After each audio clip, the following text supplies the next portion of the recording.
Okay, चलिए शुरू करें। गुड इवनिंग, कैसे हैं सब?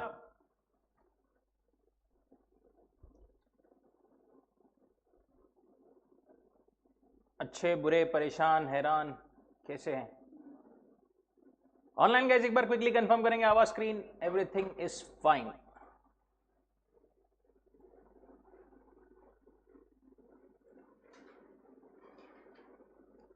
कंचन, आरुष कौन है? ओके, चलो बिजनेस लॉज। बिजनेस लॉज में क्या पढ़ रहे थे अपन?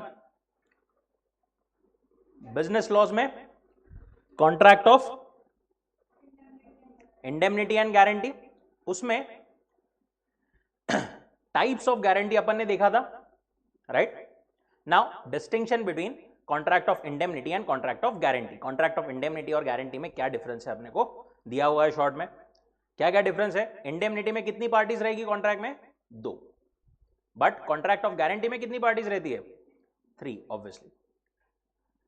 Nature of liability, contract of indemnity. Contract of indemnity क्या होता है? एक पर्सन दूसरे को बोलता है कि मैं तेरे को लॉस भर करके दूंगा अगर तुझे लॉस होता है तो। गारंटी क्या है? एक पर्सन दूसरे पर्सन को गारंटी देता है for a third person, right? Nature of liability, यहां पर जो इंडेमनीफायर है उसकी लायबिलिटी कैसी रहेगी? प्राइमरी एंड अनकंडीशनल, मतलब उसकी ही लायबिलिटी आएगी अगर लॉस हुआ तो। बट गारंटी में क्या रहेगा? It is secondary and conditional. On what? Principal debtor ने अगर पेमेंट नहीं किया तो फिर वो श्योरिटी की लायबिलिटी आएगी। टाइम ऑफ लायबिलिटी, यहां पर इंडेमनीफायर की लायबिलिटी कब से चालू हो जाती है? On the happening of a contingency. जैसे ही liability of the indemnifier arises only on the happening of contingency. But यहां पर गारंटी में liability arises only on non performance of an existing promise और non payment of the existing debt by the principal debtor. Time of act, indemnifier need not act at the request of indemnity holder. यहां पर क्या बोल रहे हैं वो? जैसे ही indemnity holder की लायबिलिटी आई वैसे ही इंडेमनीफायर को एक्ट करना पड़ेगा without the request of indemnity holder. But यहां पर surety acts at the request of principal debtor. Right to sue the third party,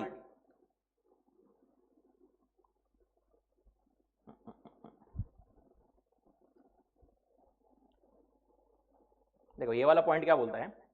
ए ने बी को बोला था अगर तेरे को कुछ भी लॉस हुआ, तेरी फैक्ट्री में अगर बेसिकली आग लग गई तो मैं तेरे को जो है लॉस भर करके दूंगा। अब यहां पर क्या हुआ? बी ने कुछ नहीं किया, सी, इसका बी का एक एम्प्लॉय था, उसने क्या किया? यहां पर उसके गलती से कुछ तो भी उसने माचिस जला लिया ऑयल की फैक्ट्री में और वहां पर आग लग गई। अब यहां पर गलती किसकी थी? सी की। सी को कौन स्यू कर सकता है? बी स्यू कर सकता है। ए जो है, जो इंडेमनीफायर है, वो स्यू कर सकता है क्या? नहीं, राइट? वही वो बोल रहे हैं, indemnifier can not sue a third party for the loss in his own name as there is no privity of contract. But अगर बी ने ये स्यू करने का राइट इसको असाइन कर दिया तो फिर वो स्यू कर सकता है। Such a right would arise only if there is an assignment in his favour. Then surety can proceed against the principal debtor in his own right because he gets all the rights of a creditor after discharging the debt. Surety जो है यहाँ पर principal debtor के against खुद ही directly proceed कर सकता है क्योंकि already उनमें एक implied contract of indemnity रहता है। Indemnity में purpose is reimbursement of loss, यहाँ पर security of the creditor। और competency, यहाँ पर सारी parties, मतलब दोनों भी parties competent चाहिए। यहाँ पर कौन incompetent रह सकता है या फिर कौन capable नहीं रहा तो चलेगा? Minor is principal debtor, contract is still valid. Principal debtor minor रहा तो भी चलेगा। इसको क्या हो गया? Just a minute.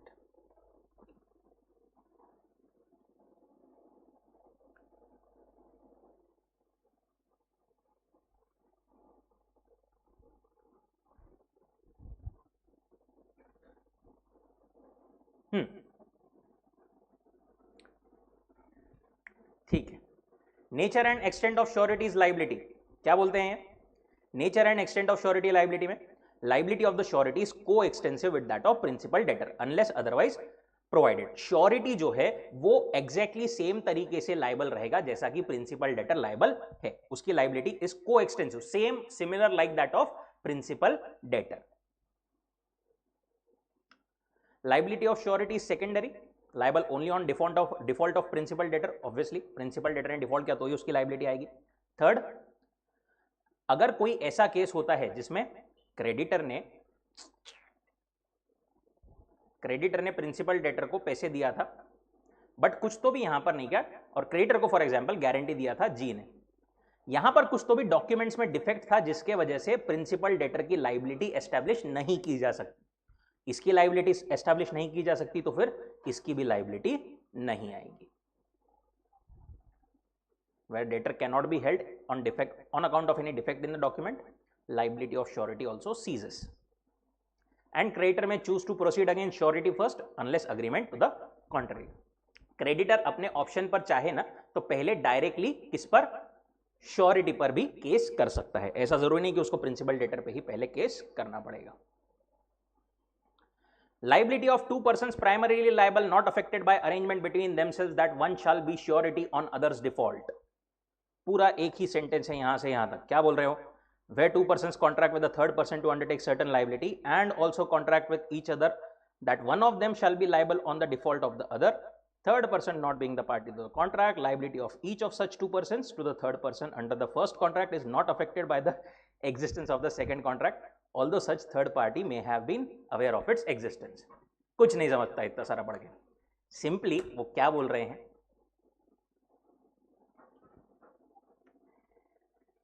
ए और बी दोनों ने मिल करके प्रॉमिस किया, प्रॉमिस नहीं किया, गारंटी दी, किसको, फॉर एग्जांपल सी को, ठीक है, कुछ तो भी इन्होंने गारंटी दी थी या कुछ तो भी प्रॉमिस किया था पेमेंट करने का। चलो ऐसा एग्जांपल लेते हैं अपन, ए और बी ने मिलकर के सी को बोला था कि I will pay you something 10,000 rupees, ठीक है। अब सी जब मांगने आया ना तो इन्होंने, सी आया बी के पास में मांगने, बी ने क्या बोला, हमारा एक्चुअली इंटरनल अग्रीमेंट ये है कि मैं सिर्फ श्योरिटी हूं, एक्चुअल लाइबिलिटी ए की है। सी ए के पास में गया, ए भी वैसे ही बोला, बोले नहीं नहीं मैं श्योरिटी हूं, एक्चुअल लाइबिलिटी बी की है। ऐसा तो वो दोनों घुमाते रहेंगे उसको। लॉ ने क्या बोला, अगर जॉइंटली दो पर्संस ने कुछ प्रॉमिस किया है ना तो वहां पर उनका इंटरनल अग्रीमेंट क्या है, इट डजंट मैटर, कौन एक दूसरे के लिए श्योरिटी है क्या है, इट डजंट मैटर, वो दोनों जॉइंटली लायबल रहेंगे to C. Liability of two persons primarily liable not affected by the arrangement between them that one shall be surety on other's default. भले ये यहां पर भले ही सी को पता हो कि भाई इन दोनों में से एक श्योरिटी है, फिर भी ये दोनों प्राइमरीली लायबल रहेंगे if they have jointly promised something.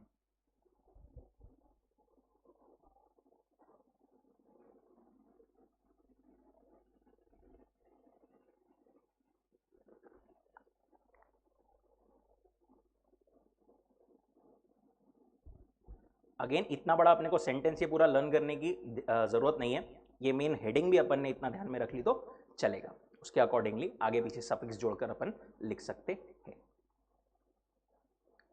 Discharge of surety, surety कब कब डिस्चार्ज हो जाएगा, कब कब उसकी लाइबिलिटी खत्म हो जाएगी। Discharge when his liability as surety comes to an end. तीन मोड्स से उसका डिस्चार्ज बेसिकली हो सकता है फ्रॉम हिज लाइबिलिटी। पहला बाय रिवोकेशन, दूसरा by conduct of the creditor, तीसरा by invalidation of contract of guarantee. इसमें फर्दर सब पॉइंट्स है। पहला देखते हैं अपन, by revocation of contract of guarantee. Revocation of continuing guarantee by notice. क्या बोल रहे हो, कंटिन्यूइंग गारंटी नहीं, क्या may at any time be revoked, कोई भी टाइम पर कंटिन्यूइंग गारंटी रिवोक की जा सकती है। एक बार आपने रिवोक कर दी तो उस पॉइंट के बाद के कोई भी ट्रांजैक्शन के लिए श्योरिटी लायबल नहीं रहेगा, बट उस पॉइंट तक जो भी ट्रांजैक्शन हुए हैं उसके लिए श्योरिटी लायबल रहेगा। Liable for all the transaction happened before the notice was given. अच्छा, ये बात की उन्होंने कंटिन्यूइंग की। स्पेसिफिक गारंटी में क्या होगा, can be revoked only if the liability to principal debtor has not accrued. A ने बी को बोला कि मैं तेरे को गारंटी देता हूं for C, for a specific transaction, तू इसको पैसे दे दे, अगर उसने नहीं वापस किया तो मैं तेरे को दूंगा। अब ये रिवोक कब की जा सकती है? Before B actually gives money to C. एक बार बी ने सी को पैसे दे दिया, उसके बाद में it can not be revoked.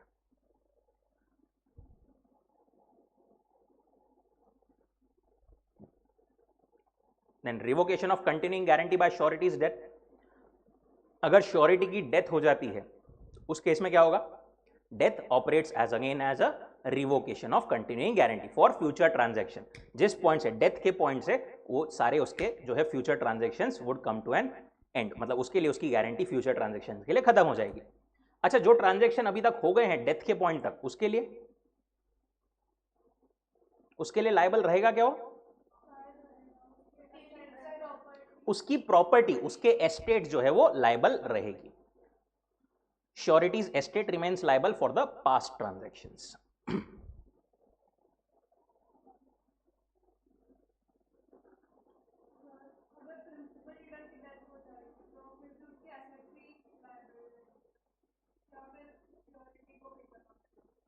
नहीं, प्रिंसिपल डेटर के इसमें अब देखो, वो थोड़ा बहुत कॉन्ट्रैक्ट टू कॉन्ट्रैक्ट भी डिपेंड करता है। अगर उनके इसमें स्पेसिफिक लिखा हुआ है कोई कॉन्ट्रैक्ट में कि नहीं, जैसे ही अगर इसकी डेथ हो जाती है तो ये जो है सीज हो जाएगा, तो वैसा होगा। अदरवाइज नॉर्मली अपना कॉन्ट्रैक्ट एक्ट क्या बोलता है? एक पर्सन ने दूसरे पर्सन के साथ में कॉन्ट्रैक्ट किया, वहां पर अगर एक पर्सन की डेथ हो जाती है तो normally contract comes to an end, right? वैसा वो होगा। अब उसमें फर्दर पर्सनल स्किल वगैरह अगर कुछ इन्वॉल्व है, उस हिसाब से वो कॉन्ट्रैक्ट टू कॉन्ट्रैक्ट होगा।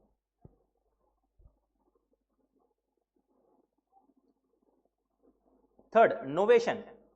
श्योरिटी का original contract is discharge if a fresh contract is entered either between the same parties और between the other parties, the consideration being mutual discharge of the old contract. देखो क्या बोल रहा है ये example लेते हैं। एस ने गारंटी किया सी को for the supply of wheat to be done by C and P for the next month.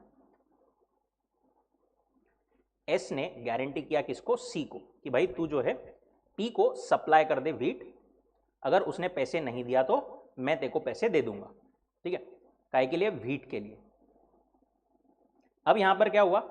ये कॉन्ट्रैक्ट उसने ऐसा किया, उसके 5 दिन बाद इसको चेंज कर लिया, बोले व्हीट नहीं, अब ये कॉन्ट्रैक्ट राइस के लिए, तू राइस सप्लाई कर दे, मैं ये कॉन्ट्रैक्ट चेंज करते हैं अपन, राइस सप्लाई कर दे, राइस उसने पेमेंट नहीं किया तो मैं लायबल रहूंगा।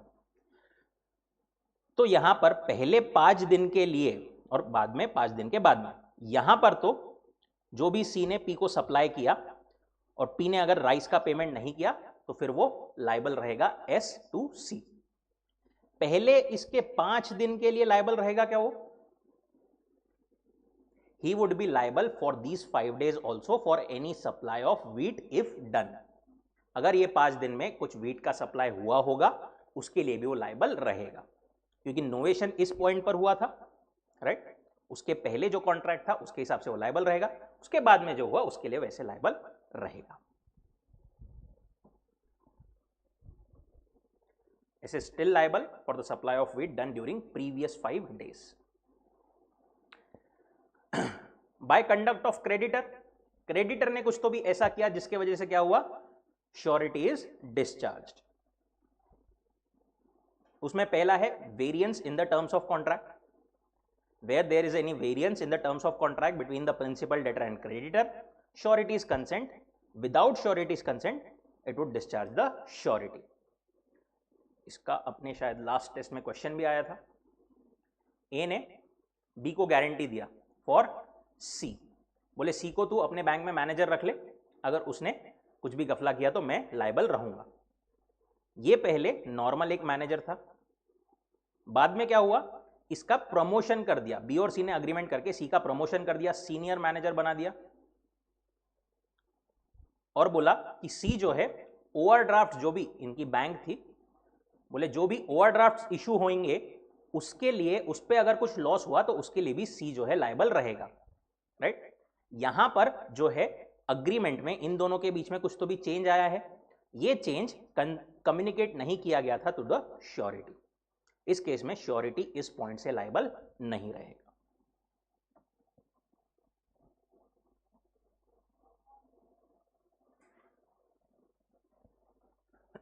दूसरा, by release or discharge of principal debtor. Surety is discharged if the creditor enters into a fresh or new contract with the principal debtor or does any act or omission which is in effect discharge of principal debtor. देखो क्या बोल रहे हैं, पहले उन्होंने example 2021 जो दिया है वो सेकेंड पॉइंट का है. ए ने कॉन्ट्रैक्ट किया बी के साथ में for a fix price to build a house for B. A ने प्रॉमिस किया कि मैं तेरे को जो है घर बना करके दूंगा, ठीक है. ए का परफॉर्मेंस गारंटी किया था सी ने, दैट इज सी ने किसको गारंटी दिया था, बी को, राइट. ए ने ए का परफॉर्मेंस गारंटी किया था, मतलब बी को गारंटी दिया था, ठीक है, कि अगर इसने परफॉर्म नहीं किया तो मैं जो है परफॉर्म कर दूंगा या तेरे को पैसे दे दूंगा. अब इसमें एक और कॉन्ट्रैक्ट ये था कि बी ने ए को जो भी नेसेसरी मटेरियल है वो सप्लाई करना है. अब इस केस में अगर बी ने वो मटेरियल सप्लाई किया ही नहीं तो ए अपना फिर परफॉर्मेंस कर पाएगा क्या, नहीं कर पाएगा. उस केस में सी की भी लाइबिलिटी फिर नहीं आएगी. By act or omission which is the discharge of the principal debtor. B ने अपना एक्ट नहीं किया जिसकी वजह से principal debtor is discharge, so उसके वजह से श्योरिटी इज ऑल्सो डिस्चार्ज.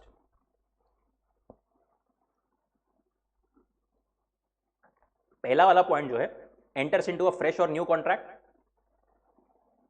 ए ने गारंटी दिया था सी को for the goods to be delivered to B. A ने सी को गारंटी दिया था कि तू गुड्स डिलीवर कर दे बी को. Later on B contracts with C to assign his property. बाद में इन्होंने क्या किया, बोले ये गुड्स के जगह तू एक काम कर, मेरी प्रॉपर्टी गिरवी रख ले, वो गुड्स का कॉन्ट्रैक्ट जो है वो कैंसिल कर दे, ठीक है, in lieu of the debt. B is discharge by this liability. और क्योंकि बी इज डिस्चार्ज तो ए इज ऑल्सो डिस्चार्ज, क्योंकि एक कुछ तो भी नया कॉन्ट्रैक्ट एंटर हो गया है. काइंड ऑफ ऊपर जैसा नोवेशन हुआ था वैसा ही अपन समझ सकते हैं. थर्ड,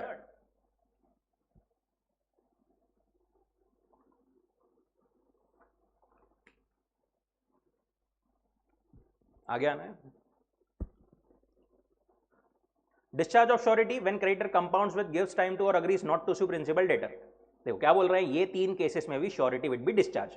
पहला कंपोजिशन, ए ने गारंटी दिया था बी को, काय के लिए, बी ने पैसे दिया था सी को, ठीक है. पैसे थे कितने, 5 लाख रुपए. बी ने बोला सी को कि भाई जान दे 5 लाख नहीं तू मुझे 2 लाख दे देगा तो भी चलेगा. This is what, composition, right. ऐसे केस में ए वुड बी डिस्चार्ज्ड क्योंकि it is like change in the terms, right. Without consulting surety अगर ऐसा कुछ हुआ है तो it involves variation in the original contract and surety is discharge. दूसरा, promise to give time.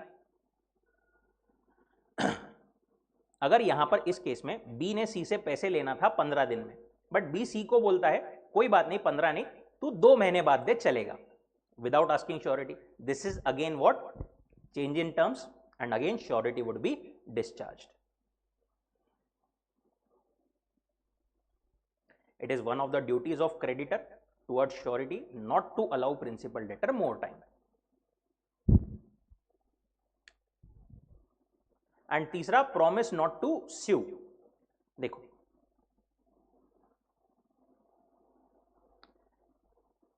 Surety, creditor, principal debtor. Main contract creditor और principal debtor के बीच में है. प्रिंसिपल डेटर ने पैसे नहीं दिया तो क्रेडिटर श्योरिटी से मांग सकता है, राइट. अब वो हो सकता है प्रिंसिपल डेटर पे पहले केस ना करे, पहले श्योरिटी से ही मांग ले, चलेगा. बट क्रेडिटर अगर ऐसा बोलता है ना कि I forgo my right to sue the principal debtor, मैं प्रिंसिपल डेटर को स्यू करूंगा ही नहीं, ऐसा अगर अपना वो राइट गिव अप कर देता है तो उस केस में surety would also be discharge.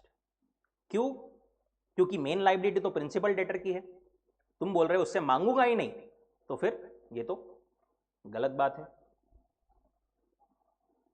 Main reason is the surety is entitled to require creditor to call upon principal debtor first and is right is positively violated when creditor promises not to sue principal debtor.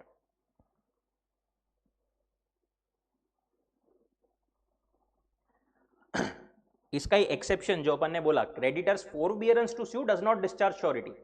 हो सकता है अभी के लिए सी ने बोला है कि प्रिंसिपल डेटर ने पेमेंट नहीं किया ना, मैं अभी के लिए उसको स्यू नहीं करता, अभी तू डायरेक्ट मैं तेरे पास आया हूं, राइट गिव अप नहीं किया उसने, तो ये चलेगा, यहां पर श्योरिटी डिस्चार्ज नहीं होगा। Creditor's forbearance to sue does not discharge surety। और इसमें एक और चीज, surety not discharge when the agreement made with the third person to give time to the principal debtor. Creditor ने अगर प्रिंसिपल डेटर को एक्स्ट्रा टाइम दे दिया तो श्योरिटी डिस्चार्ज हो जाएगा, राइट। बट क्रेडिटर ने किसी थर्ड पार्टी के साथ में कॉन्ट्रैक्ट किया to give time to principal debtor, उस केस में श्योरिटी डिस्चार्ज नहीं होगा। बट ऐसा कौन सा केस हो सकता है कि क्रेडिटर थर्ड पार्टी के साथ में कॉन्ट्रैक्ट करे? देयर कैन बी केसेस कि हो सकता है प्रिंसिपल डेटर का कोई फाइनेंशियल इंस्टीट्यूशन हो या कोई डेट रिस्ट्रक्चरिंग फर्म हो, मतलब प्रिंसिपल कोई भी पर्सन अगर फाइनेंशियल रिस्ट्रेंट में कंस्ट्रेंट में होता है ना, तो बहुत बार ऐसी फर्म्स वगैरह होती है जो कि उसको हेल्प करती है टू ओवरकम दैट। तो हो सकता है कि क्रेडिटर थर्ड पार्टी के साथ में उनसे करे कि भाई प्रिंसिपल डेटर को थोड़ा और टाइम दो, he will pay. Third party के साथ में बेसिकली अगर कॉन्ट्रैक्ट किया है टू गिव टाइम, उसमें surety would not be discharged.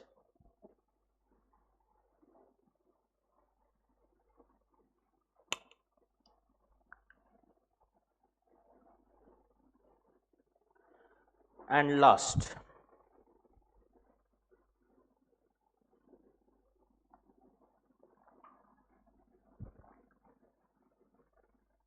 discharge of surety by creditors act or omission impairing surety's eventual remedy। Creditor ने कोई ऐसी चीज करी जिसके वजह से श्योरिटी का भी राइट अफेक्ट हो रहा है, उसकी कुछ रिस्पॉन्सिबिलिटी थी क्रेडिटर की टुवर्ड श्योरिटी जो कि उसने फुलफिल नहीं की, उस केस में भी श्योरिटी वुड बी डिस्चार्ज्ड।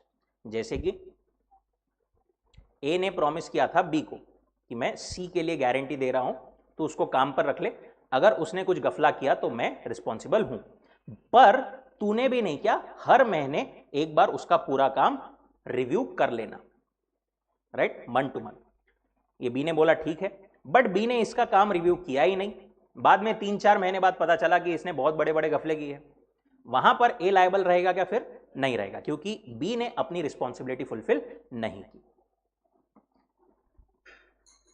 वही एक केस लॉ था, उसी बेसिस पर state bank of Saurashtra versus Chittaranjan Raghunath Raja. Bank granted loan on a security of the stock. Bank ने लोन दिया मिस्टर ए को फॉर एग्जांपल, इसकी गारंटी भी मिस्टर ए की दी थी मिस्टर डी ने फॉर एग्जांपल, ठीक है। अब बैंक ने नहीं किया, ए से कुछ तो भी स्टॉक भी लेकर के रखा था एज अ सिक्योरिटी, पर ये स्टॉक उसने बैंक ने फिजिकली नहीं लिया था, बैंक ने वो स्टॉक ए के यहां पर ही रखा था, एक गोडाउन में साइड में खुद का लॉक लगा के, बैंक ने खुद का लॉक लगा के यहां पर जो है वहां पर रखा था। अब ये सिक्योरिटी जो यहां पर थी ना, जो स्टॉक यहां पर था, वो बैंक ऑफिशियल्स की नेग्लिजेंस के वजह से चोरी हो गया, right.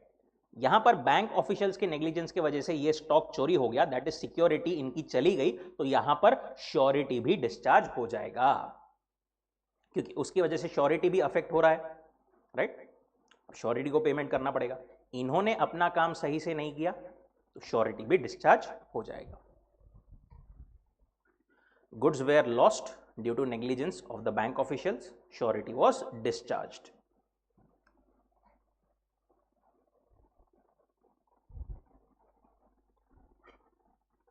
And last is by invalidation of contract of guarantee. अगर कॉन्ट्रैक्ट ऑफ गारंटी इनवैलिड हो गई तो कैसे इनवैलिड हो गई? सबसे पहले अगर गारंटी जो है वो क्रेडिटर ने मिस रिप्रेजेंटेशन से ऑब्टेन की थी, उस केस में it would be invalidated by means of misrepresentation by the creditor और with knowledge and assent concerning material part of the transaction. C ने बी को गारंटी दिया था फॉर ए, बोले तू ए को बोले तू ए को एसी बेच दे, मैं उसने पेमेंट नहीं किया तो मैं कर दूंगा।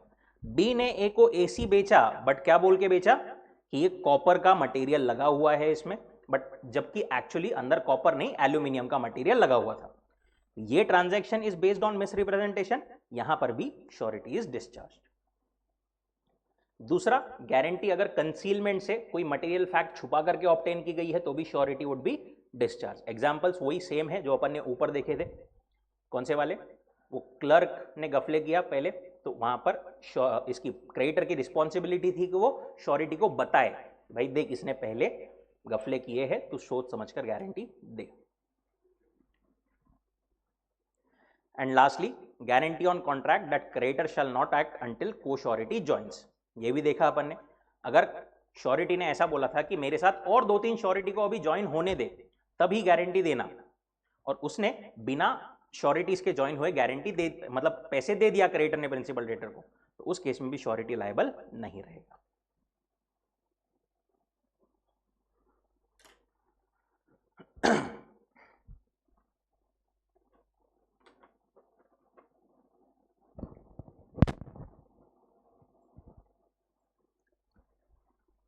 ठीक है, यहां तक है सब लोग ऑनलाइन गाइज?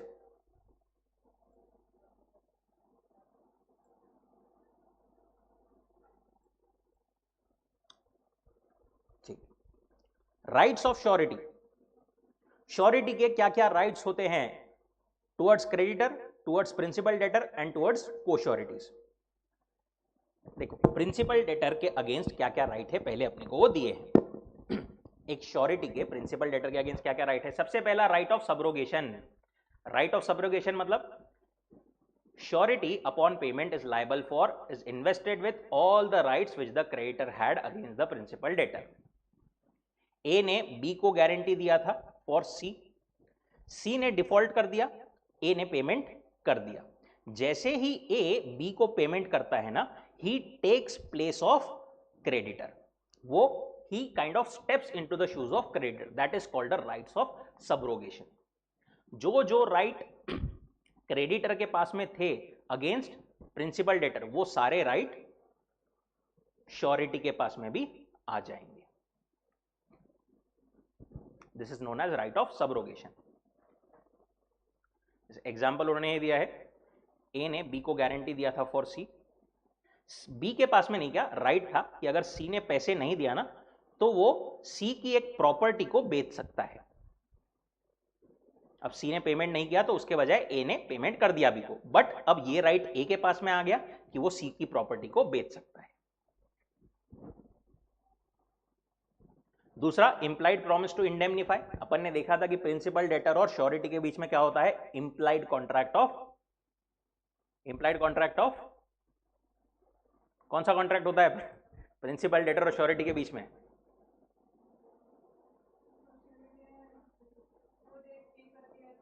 हाँ, पे द अमाउंट, क्या बोलते हैं उसको? Implied contract of indemnity. Surety, sorry, principal debtor will indemnify the surety. Implied promise to indemnify surety, वही वो है।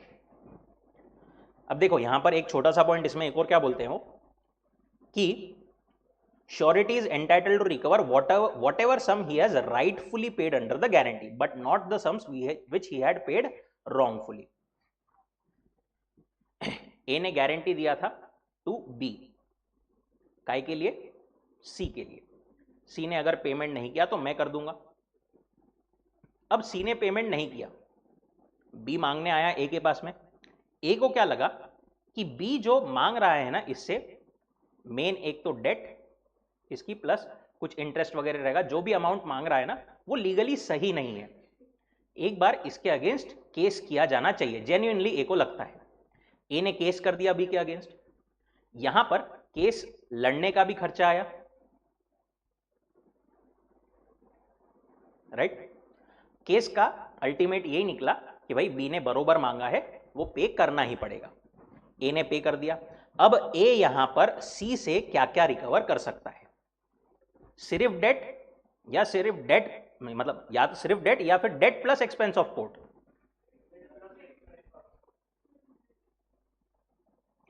जेन्युइनली अगर उसने सही मुद्दे, सही इससे इंटेंशन से और जेन्युइन इसमें अगर किया था तो वो एक्सपेंस ऑफ कोर्ट भी रिकवर कर सकता है। बट अगर उसका कोई ऐसा मतलब उसके पास में प्रूफ नहीं था, जबरदस्ती उसने कुछ केस किया था, तो फिर वो expense of the court recover नहीं कर सकता। सिर्फ डेट जो है वो तो ऑब्वियसली रिकवर कर ही सकता है।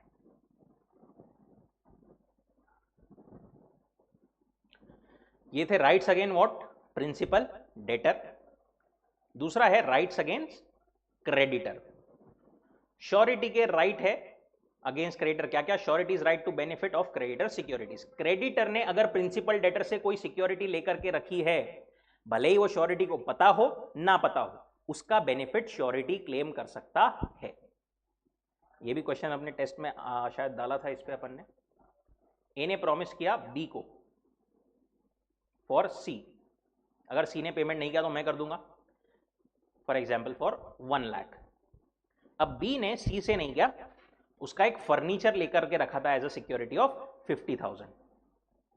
ठीक है, ए को पता नहीं था, बट बाद में क्या हुआ, बी ने ये जो सिक्योरिटी लेके रखी थी वो वापस दे दी सी को। अब यहां पर ए इज डिस्चार्ज फॉर दिस 50,000। ए की लाइबिलिटी ये 50,000 के लिए नहीं आएगी, क्योंकि ये इसने जो सिक्योरिटी लिया था उसका बेनिफिट ए भी ले सकता है। बी ने रखना चाहिए था अपने पास, उसने नहीं रखा। A is discharge to that extent. If the creditor loses or without the consent of the surety parts with the security, surety is discharged to the extent of the value of security. दूसरा है right to set of. ए ने guarantee दिया B को for सी। सी ने पैसे देना था 50,000, but एक और ट्रांजैक्शन था बी और सी के बीच में जिसमें नहीं गया, सी ने बी से लेना था 10,000। तो अब इन इफेक्ट सी ने एक्चुअली पे कितना करना था 40,000। ये 10,000 वो सेट ऑफ कर सकता है, ये 10,000 श्योरिटी भी सेट ऑफ कर सकता है। क्रेडिटर अगर इससे पैसे मांगने आया तो वो 50,000 नहीं 40,000 भी दे सकता है।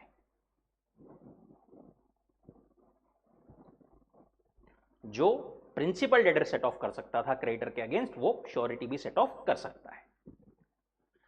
राइट टू शेयर रिडक्शन, क्या बोलते हो? Surety has right to claim the proportionate reduction in his liability if the principal debtor becomes insolvent. A ने बी को गारंटी दिया था फॉर सी। सी ने पैसे देना था 10,000 रुपीज। सी इंसॉल्वेंट हो गया, कोर्ट ने बोला 1 रुपए के जगह 50 पैसे मिलेंगे सबको। अब यहां पर ए की जो लाइबिलिटी है वो कितनी रहेगी 5,000, क्योंकि 50 बचे हुए 5,000 तो उसको सी से ही आ सकते हैं, राइट? उसके असेट से आ सकते हैं, उसके लिए वो लायबल, बचे हुए के लिए लायबल रहेगा। एंड लास्टली राइट्स अगेंस्ट को श्योरिटी। श्योरिटी के अपने साथ में को श्योरिटी जो अगर कोई है तो उनके अगेंस्ट क्या राइट है? को श्योरिटी का मतलब क्या है? व्हेन द सेम डेट और ड्यूटी इज गारंटीड बाय 2 और more persons, they are called co-sureties. सबसे पहला, co-surety liable to contribute equally until and unless आपने कुछ तो भी अलग अमाउंट अग्री किया है, हर एक को श्योरिटी इक्वली बाइंड रहेगा।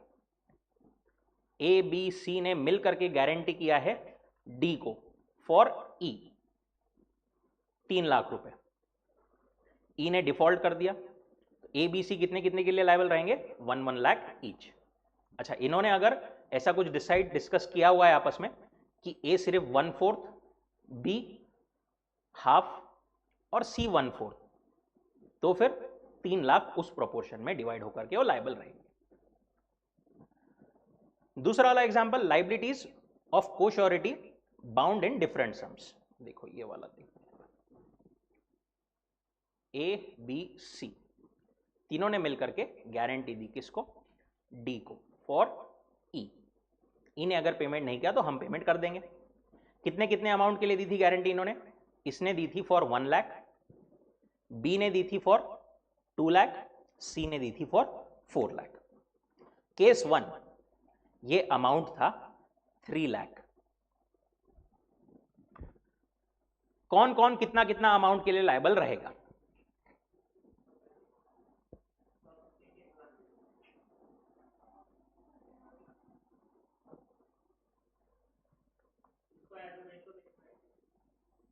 आप बताओ।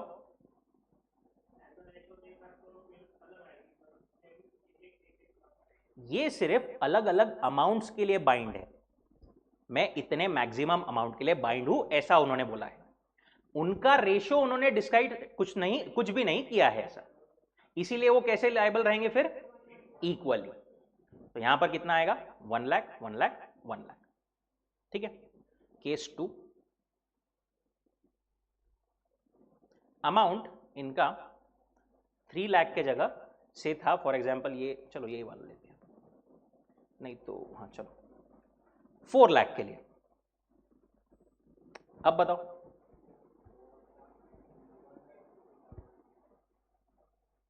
कितना रहना चाहिए अब तीनों में?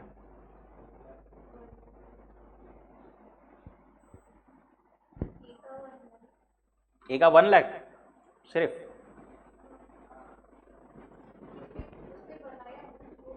हाँ ठीक है, ए का 1 लाख, अच्छा बी का?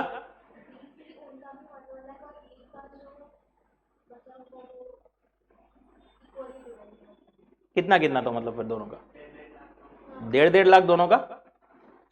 करेक्ट, क्योंकि ए जो है मैक्सिमम 1 लाख ही पे करेगा, बी और सी 1.5 लाख पे करेंगे, राइट।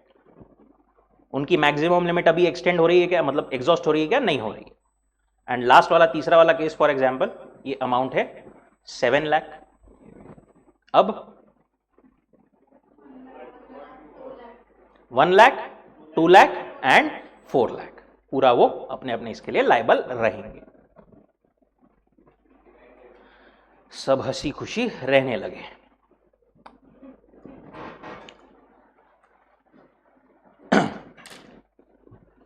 चलो निकालो बुक्स।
आईपीएल कल से चालू होने हैं?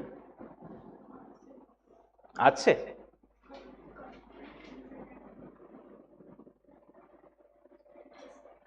तुम्हारा आंसर होना चाहिए था, मालूम नहीं हमको, ट्रिक क्वेश्चन था।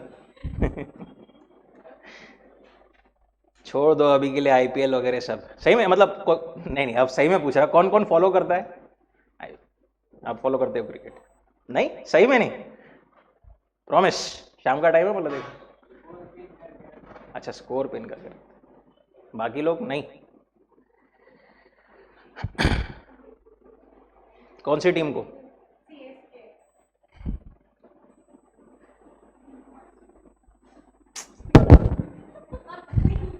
Same here. पब्लिक में आजकल बोलने के लिए अच्छा नहीं लगता, पर ठीक है।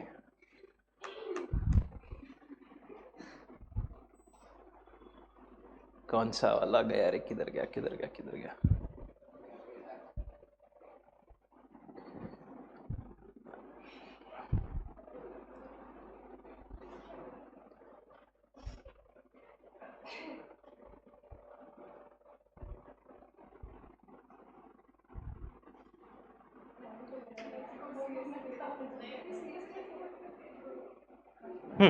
ठीक है।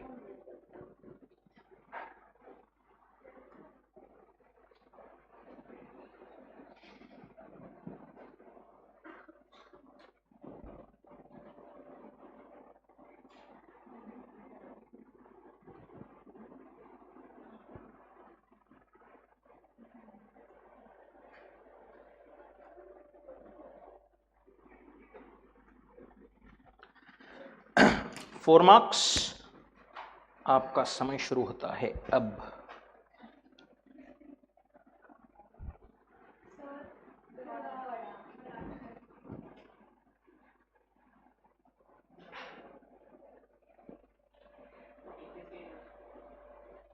क्वेश्चन बैंक है क्या आपके पास? यहाँ पे शायद कटेगा नहीं तो।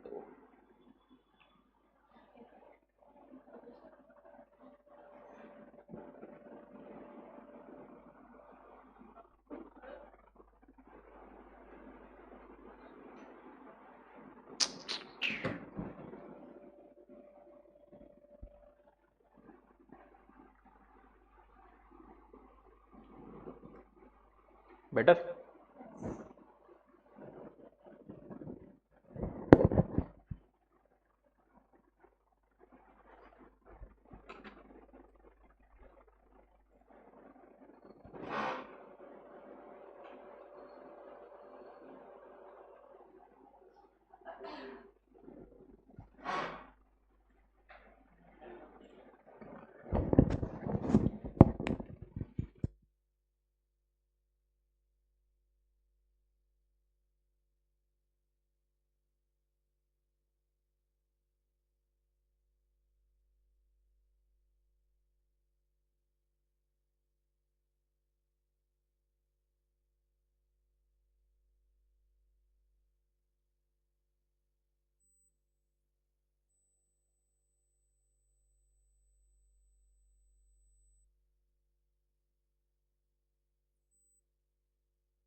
स्टॉप,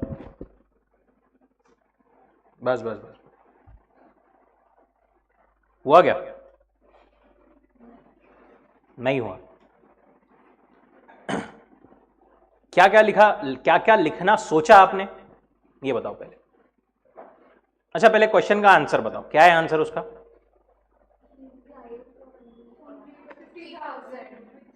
50,000 के लिए लायबल रहेगा। दूसरे केस में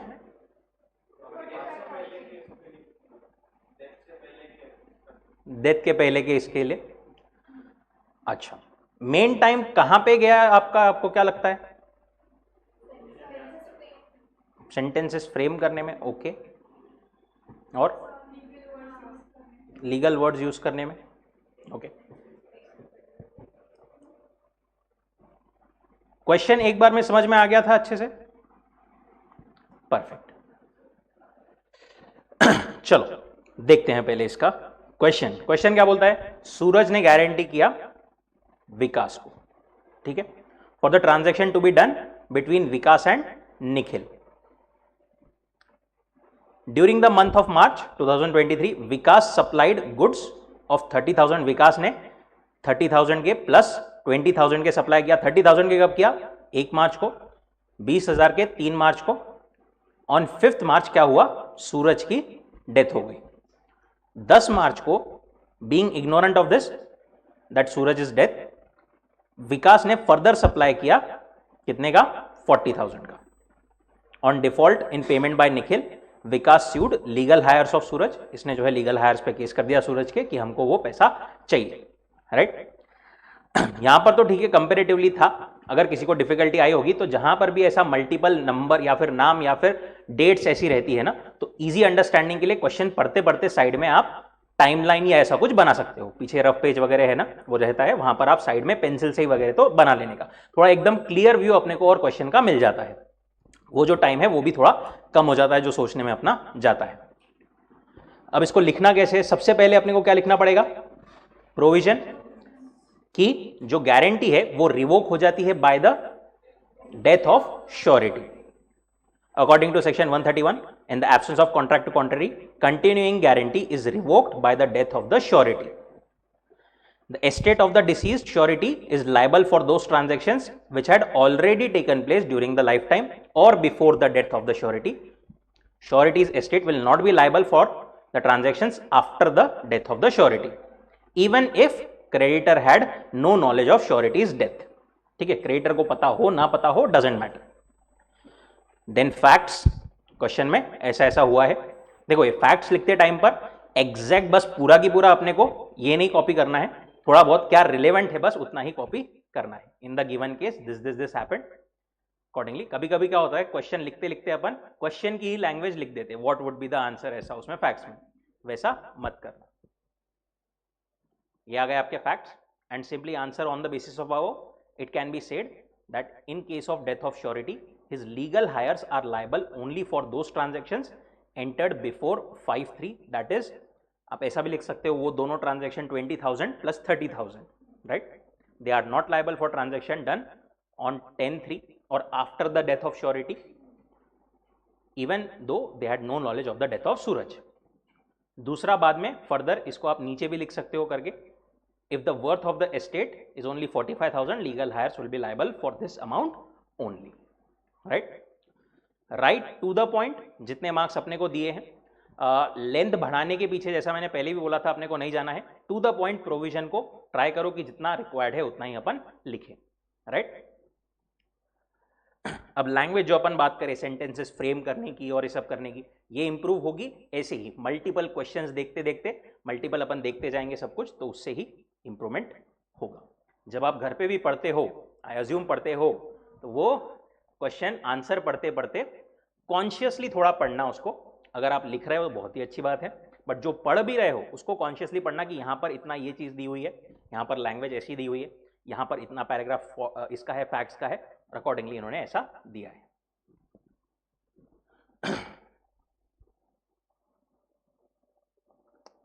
then next unit, unit number 8, bailment and pledge.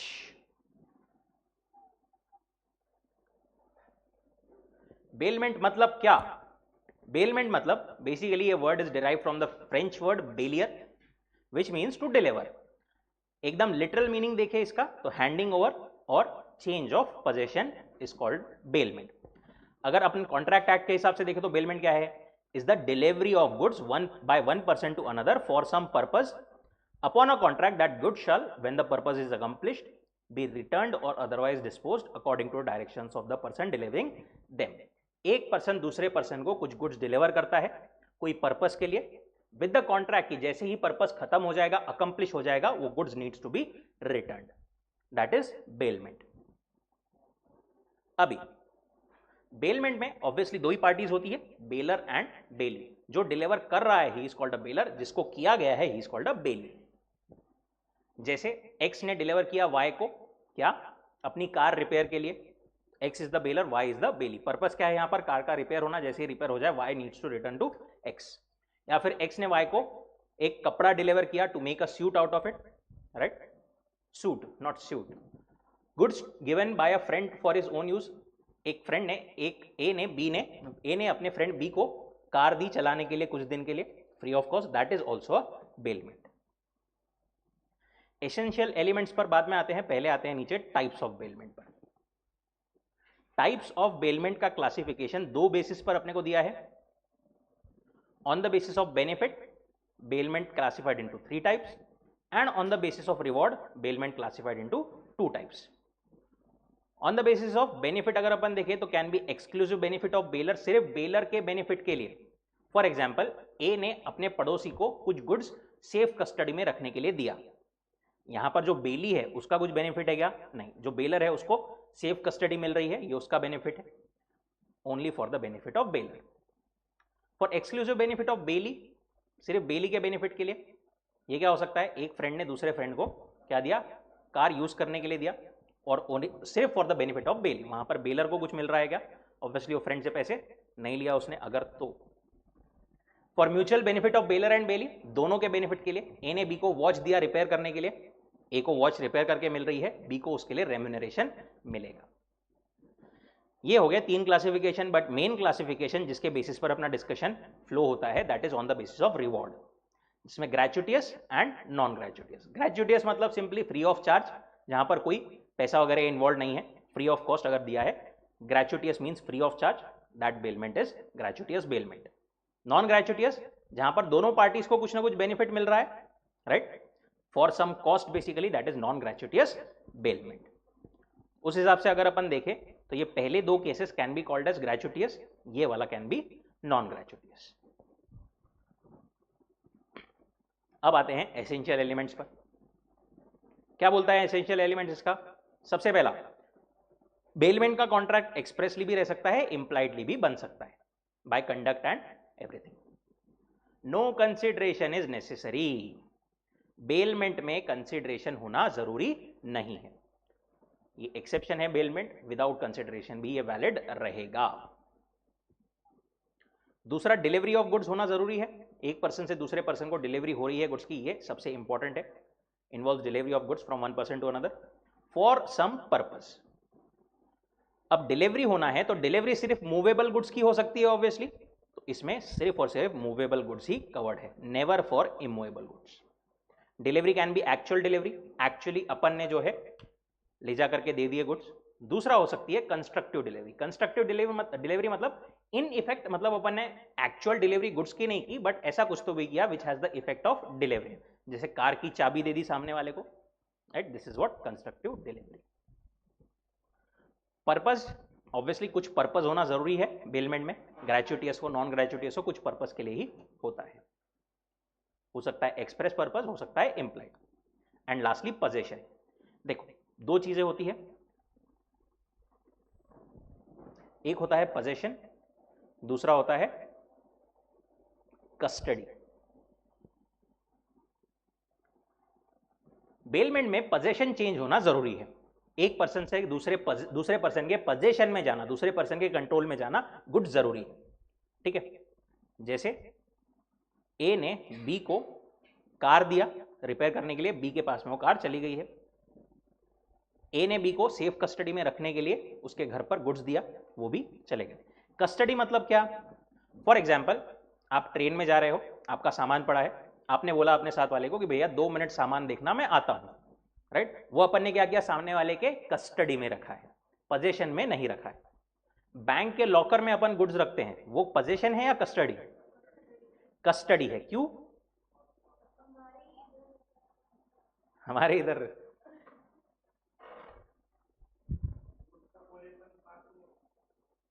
वो तो बैंक के लॉकर में है, पैसे हमारे, गुड्स कार हमारी नहीं थी क्या? तो कार वो मतलब रिपेयर करने वाला यूज कर सकता क्या?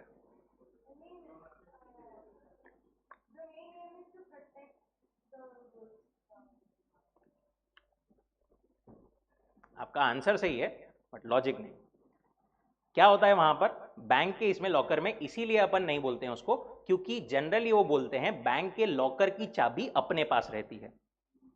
भले ही बैंक के पास में रहते हैं बट इफेक्टिवली वो पोजीशन अपने पास में रहता है, क्योंकि लॉकर अपने मर्जी के बिना नहीं ऑपरेट हो सकता, इसीलिए it is said to be in our custody.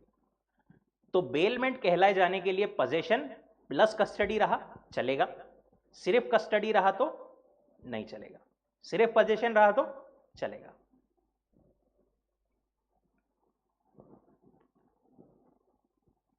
Where a person is in custody without possession, he does not become a bailee. Depositing ornaments in a bank locker is not bailment because ornaments are kept in a locker whose key are still with the owner.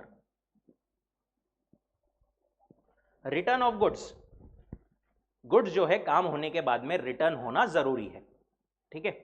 Bailey is oblige to return the goods physically to the bailor, या तो baler को return कर दो, या baler ने और कुछ बोला है दूसरे किसी को डिलीवर करने, वैसा उसको डिस्पोज ऑफ करना जरूरी है। Exchange is not allowed even of higher value. A ने बी को मारुति कार दी थी सुधारने के लिए, बी से घूम गई, बी बोला ये ले मर्सिडीज ले ले, वो भी नहीं चलेगा, राइट? हायर वैल्यू की भी चीज नहीं चलेगी। Deposit of money in bank, ये बेलमेंट है क्या?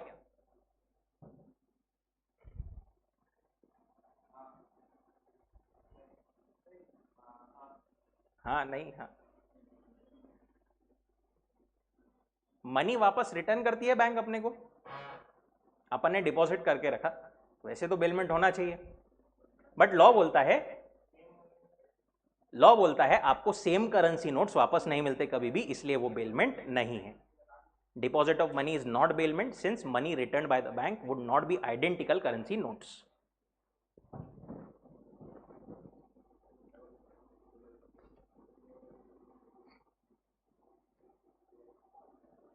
छोटे छोटे पॉइंट्स पर एक आधे मतलब ऐसा कभी तो भी ऐसा क्वेश्चन बना करके 4 मार्क्स का 4 स्टेटमेंट्स वो पूछ सकते हैं छोटे छोटे पॉइंट्स पर, इसलिए वो बस ध्यान में रखना जरूरी। नाउ अपने को ड्यूटीज ऑफ बेलर दी है, ड्यूटीज ऑफ बेली दी है, देन राइट्स ऑफ बेलर दिए हैं, राइट्स ऑफ बेली दिए हैं। दोनों बेलर एंड बेली के कुछ तो भी ड्यूटीज है, कुछ तो भी राइट्स है। सबसे पहले ड्यूटीज ऑफ बेलर। बेलर की क्या क्या ड्यूटी है? सबसे पहला तो bailor's duty to disclose faults in the goods bailed. अगर बेलर जो गुड्स दे रहा है उसमें कुछ दिक्कत है, डिफेक्ट है, तो वो बेलर ने सामने वाले को बताना जरूरी है। अब इसके भी 2 केस, इन केस ऑफ ग्रेचुटियस, दूसरा इन केस ऑफ नॉन ग्रेचुटियस। ग्रेचुटियस अगर बेलमेंट है ना, तो उसमें वो क्या बोलते हैं, baler is responsible for all the known defects. जो बेलर को डिफेक्ट्स पता है वो सब उसने सामने वाले को बताने जरूरी है। Baler is bound to disclose to the bailee faults of which baler is aware, which could materially interfere with the use or may expose bailee to risk. जैसे ए ने बी को घोड़ा दिया अपना चलाने के लिए, ठीक है? घोड़ा उसको पता था कि थोड़ा, इसको अपन क्या बोलते हैं, कावरा बोलते हैं ना, जो प्रॉपर नहीं था, थोड़ा पागल था, राइट? अनसाउंड माइंड का था घोड़ा। तो वहां पर बी जो है उसने इन्फॉर्म नहीं किया ए ने बी को, ए को पता था बट उसने इन्फॉर्म नहीं किया, बी उस पर जैसे ही बैठा घोड़े ने उसको गिरा दिया। इस केस में बी इंजोर हो गया, A would be liable for that to B, क्योंकि उसने नोन फॉल्ट्स नहीं बताए। दूसरा नॉन ग्रेचुटियस केस में क्या बोलते हैं वो, कि bailor would be responsible for known defects as well as unknown defects also. भले ही बेलर को पता नहीं था बट गुड्स में डिफेक्ट निकला तो वो बेलर की रिस्पॉन्सिबिलिटी रहेगी। This is more specifically when the goods are bailed for hire. A ने बी को कैरेज दिया, कैरेज मतलब घोड़ा गाड़ी फॉर एग्जाम्पल दी हायर पे, यही वो केस लॉ है Hyman versus wife and Nye and Sons, sorry Hyman and wife versus Nye and Sons. यहां पर क्या हुआ था, ए ने बी को एक कैरेज दिया था, वो पहले आती थी ना, पहले सामने घोड़ा और पीछे बग्गी लगी हुई रहती थी, वो दिया। अब वो जहां पर हॉर्स और वो कैरेज कनेक्ट होता है ना, उसके नीचे के नट बोल्ट्स टूटे हुए थे, ये बेलर को भी पता नहीं था, ठीक है। अब बी ने ले लिया, जा रहा था, जाते जाते बीच में वो टूट गया और दोनों हाइमन और उसके वाइफ जो है वो गिर गए, लग गई उनको। अब इस केस में बी ने केस कर दिया ए पर, ए बोला मेरे को भी वो डिफेक्ट पता नहीं थे, मैं रिस्पॉन्सिबल नहीं हूं। कोर्ट ने बोला यहां पर जो बेलमेंट है वो नॉन ग्रेचुटियस थी, तूने पैसे लेकर के कैरेज दिया था, it was your duty to supply a carriage fit for the purpose for which it was hired. Fit for use goods देने के, fit for use goods supply करने की रिस्पॉन्सिबिलिटी तेरी थी, भले ही तेको पता नहीं था, but you will be liable, you have to pay the damages. वैसे ही गुड्स जो है अगर डेंजरस नेचर के है तो it is the duty of bailor to disclose the nature of the goods also.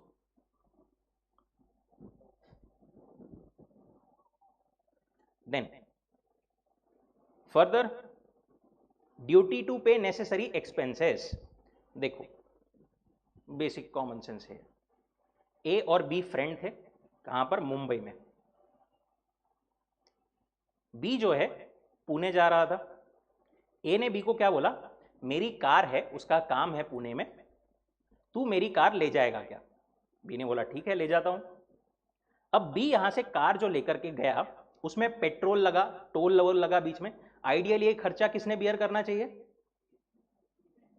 Ideally किसने बियर करना चाहिए, ए की गाड़ी थी, राइट। ए ने बोला था बी को कि क्या तू लेके जाएगा, राइट। बी ने बोला ठीक है दोस्त है तू अपना लेके जाता।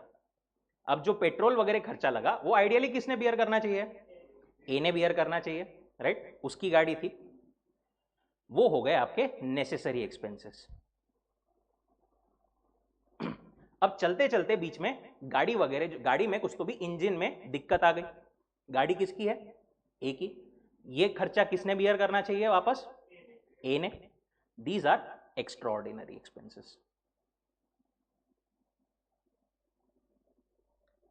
अगर ग्रेचुटियस बेलमेंट का केस है तो necessary expense plus ordinary expense both would be beared by the, both would be borne by the baler.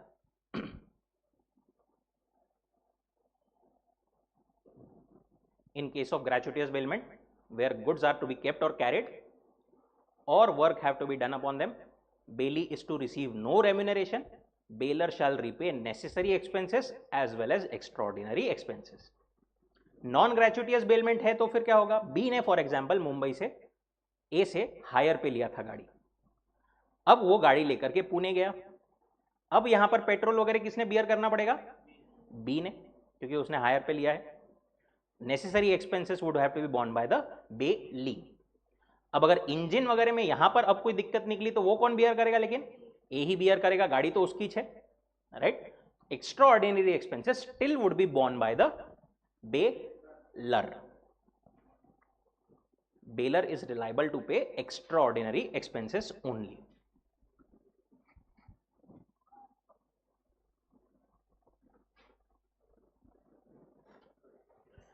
Duty to indemnify the bailee for premature termination, gratuitous bailment का case है, A ने B को कोई तो भी goods ऐसे use करने के लिए दिए 10 दिन के लिए और पहले ही 2 दिन में ही वापस मांग लिए, प्री मैच्योर वो जो ग्रेचुटियस बेलमेंट थी वो टर्मिनेट कर दी। कर सकता है ग्रेचुटियस बेलमेंट में वो कभी भी टर्मिनेट कर सकता है बेलर, बट वो क्या बोलते हैं, टर्मिनेट कर सकते हो बस, बट अर्ली टर्मिनेशन के वजह से अगर बेली को नुकसान हुआ है जो कि which is in excess of the benefit that he derived from gratuitous bailment, जो उसको फायदा मिला है उससे ज्यादा उसको अगर अर्ली टर्मिनेशन की वजह से नुकसान हुआ है, वो नुकसान बेलर ने भर करके देना पड़ेगा टू द बेली। समझा क्या ये वाला, bailor must compensate the bailee loss और damage suffered by the bailee in excess of the benefit received where he had lent the good gratuitously and decides to terminate, before the expiry.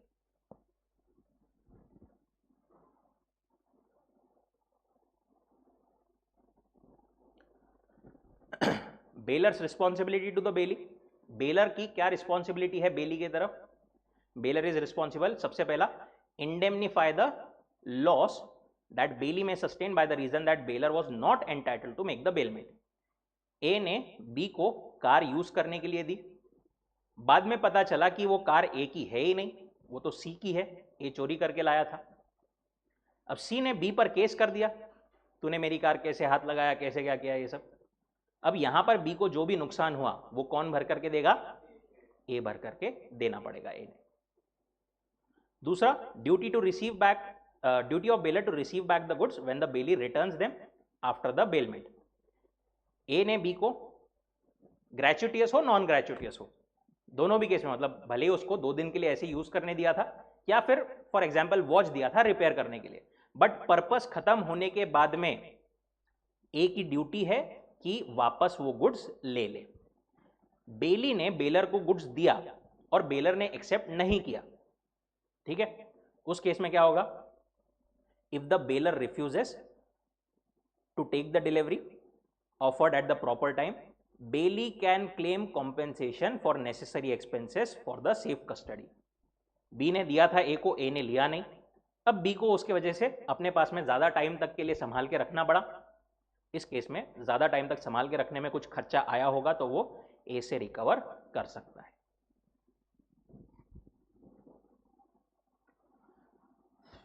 Now duties of Bailey,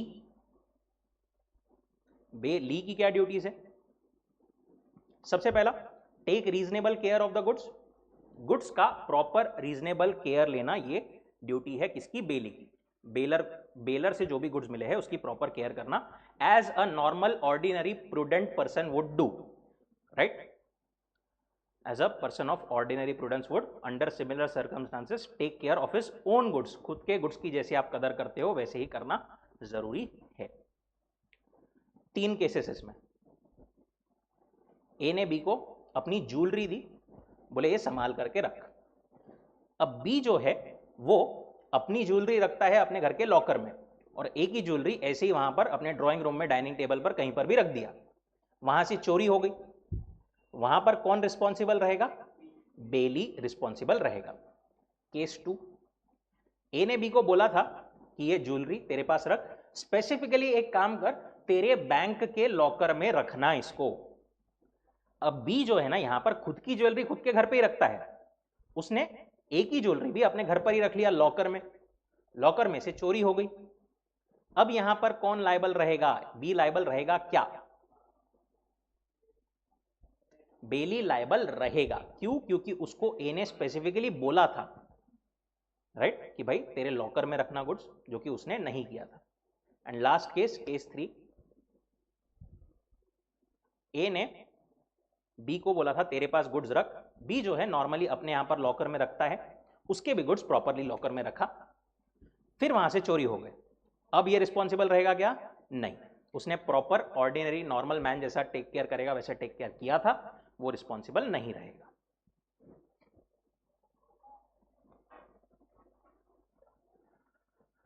example 13 भी वही बोलता है, A ने deposit किए B के ware house में goods कुछ तो भी, वहां पर बी ने प्रॉपर जैसा लॉक वगैरह लगाना चाहिए वो लगाया था, बट फ्लड्स आ गए और उसका माल बह गया।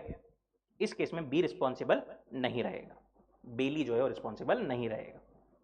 बेसिक पॉइंट इज, बेली ने अगर प्रॉपर टेक केयर किया है तो बेली रिस्पॉन्सिबल नहीं रहेगा। दूसरा, not to make inconsistent use of goods. देखो क्या बोलते हैं वो, if the bailee makes any use of the goods bailed which is not according to the terms. A ने बी को एक हॉर्स दिया था खुद चलाने के लिए, बट बी जो है पूरे गांव में उसको घुमाते फिर रहा, सी को भी दे रहा, डी को भी दे रहा, ई को भी दे रहा, ले बोले चला के देख, ले बोले चला के देख। अब यहां पर जब सी ने चलाया तो सी ने क्या किया, उसको ऊंची जगह से कूदा दिया और वो घोड़ा इंजर हो गया। अब यहां पर जो है बी रिस्पॉन्सिबल रहेगा टू ए, क्योंकि इसने क्या किया है, इनकंसिस्टेंट यूज किया है। ए ने सिर्फ बी को यूज करने की ये दी थी परमिशन दी थी जो कि उसने इनकंसिस्टेंट यूज किया है। या फिर दूसरा एग्जांपल, ए ने बी को कार दिया था कि काय के लिए, वाराणसी जाने के लिए। बी वो कार लेकर के कटक निकल गया दूसरी जगह पर। अगेन वहां पर कुछ अगर नुकसान होता है कार को, कुछ भी प्रॉब्लम होता है, तो वो लॉस भर करके देना पड़ेगा फ्रॉम बी टू ए। अच्छा, जब भी बेली जो है वो जब भी अगर कभी इनकंसिस्टेंट ऐसा यूज करता है तो कॉन्ट्रैक्ट क्या हो जाएगा, voidable at the option of baler obviously, if the bailee does not use according to the terms.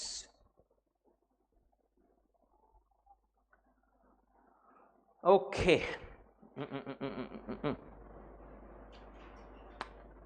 काम करते हैं आगे के, कल कंटिन्यू करते हैं। Thank you so much.